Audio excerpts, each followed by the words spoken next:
السلام علیکم، امید ہے آپ خیریت سے ہوں گے۔ اچھا، آج میں کچھ متس کے بارے میں بات کرنا چاہوں گا، اور میں سے ایک مت جو ہے وہ آج کل کے موسم کے حوالے سے، یعنی گرمیوں کا موسم چل رہا ہے تو لوگوں کو زیادہ نہانے کی ضرورت پڑتی ہے، لوگ سوئمنگ پول جاتے ہیں سوئمنگ کے لیے۔ تو لوگوں کا ایک کنسیپٹ ہے ہماری سوسائٹی میں، اور وہ کنسیپٹ یہ ہے کہ جب آپ کھانا کھاؤ تو آپ نے 30 منٹ تک آپ نے نہانا نہیں ہے، آپ نے سوئمنگ نہیں کرنی ہے۔ اگر آپ کھانے کے بعد نہاتے ہیں یا سوئمنگ کرتے ہیں تو یہ آپ کو بے ہوشی ہو سکتی ہے، آپ کو کریمپنگ، آپ کے مسل جو ہے نا وہ سکڑ سکتے ہیں۔ تو یہ کنسیپٹ جو ہے یہ غلط ہے۔ اچھا، جب 1950 میں یہ بات سامنے آئی تو اس پر باقاعدہ ریسرچ کی گئی، جیسے American red cross, journal of physiology اور British journal of sports and medicine. انہوں نے اس بات کو دیکھا کہ آیا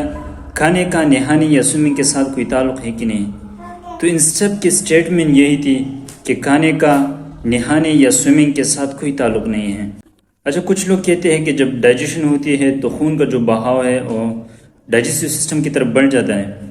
اور سوئمنگ کے دوران اور آپ کے پٹوں کو خون کی کمی ہوتی ہے اور آپ کو کریمپنگ ہو جائیں گے اور آپ بے ہوش ہو جاؤ گے۔ لیکن ایسا نہیں ہے، خون کا جو بہاؤ ہے وہ بڑھ جاتا ہے ڈائجسٹو سسٹم کی طرف،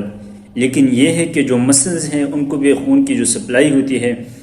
وہ نارملی جاری رہتی ہے، اور مسل جو ہے نا اپنے ATP کا نارملی استعمال کرتی ہیں۔ اور دوسری بات یہ کہ کریمپنگ تب ہوتی ہے جب آپ کے جسم میں الیکٹرولائٹ امبیلنس ہو، آپ کے جسم میں الیکٹرولائٹ کی کمی آ جاتی ہے، تو تب جا کے آپ کو کریمپنگ ہوتی ہے، آپ کے مسل جو ہے نا وہ سکڑ جائیں گے۔ ان کا کھانے کے ساتھ کوئی تعلق نہیں ہے۔ تو آپ کھانے کے بعد نہا سکتے ہیں، آپ سوئمنگ کر سکتے ہیں، آپ کو بے ہوش ہونے کا کوئی خطرہ نہیں رہتا، اور نہ کریمپنگ کا کوئی خطرہ ہوتا ہے۔ اچھا، دوسری مت کے بارے میں بات کرتے ہیں، اور وہ یہ ہے کہ لوگوں کا ایک کنسیپٹ ہے کہ جب آپ ڈم لائٹ میں پڑھتے ہو تو آپ کی نظر ختم ہو جائے گی، آپ کی ویژن جو ہے نا وہ کمزور ہو جائے گی، آپ کی ویژن لاس ہو جائے گی۔ تو یہ بات غلط ہے کہ ڈم لائٹ کا پرماننٹ ویژن لاس کے ساتھ کوئی تعلق نہیں ہے، اور اس پر بھی باقاعدہ ریسرچ ہوئی ہے، جیسے امریکن اکیڈمی آف آپتھلمالوجی ہے اور نیشنل آئی انسٹیٹیوٹ ہے، ان کی باقاعدہ ریسرچ ہے، اور ان کی سٹیٹمنٹ یہی ہے کہ ڈم لائٹ کا ویژن لاس کے ساتھ کوئی تعلق نہیں ہے۔ اچھا، اگر آپ آنکھ کی فزیالوجی کو سمجھو گے تو یہ بات آپ کو سمجھنے میں آسانی ہوگی، اور یہ ہے کہ جو لائٹ ہوتی ہے وہ انٹر جب ہوتی ہے وہ پیپل سے پاس ہوتی ہے، اور سامنے ریٹنا کی ایک لیئر ہوتی ہے، اسی پہ یہ لائٹ ٹکراتی ہے، اور وہاں سے پھر سگنل دماغ میں جاتے ہیں۔ تو اب جب ڈم لائٹ ہوگی، کم لائٹ ہوگی، تو یہ پیپل زیادہ ڈائلیٹ ہوگا تاکہ زیادہ سے زیادہ لائٹ جو ہے نا وہ ریٹنا پر پڑے۔ تو اب یہ جو پیپل ہے یہ دونوں طرف سے سیلری مسل ان کو پکڑا ہوتا ہے۔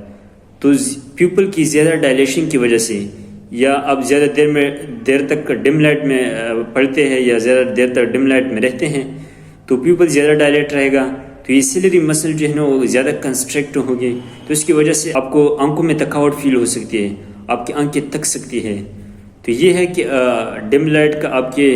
نظر ختم ہونے پر ان کا کوئی اثر نہیں ہے کہ آپ کی نظر ختم ہو جائے گی، آپ کی نظر کمزور ہو جائے گی۔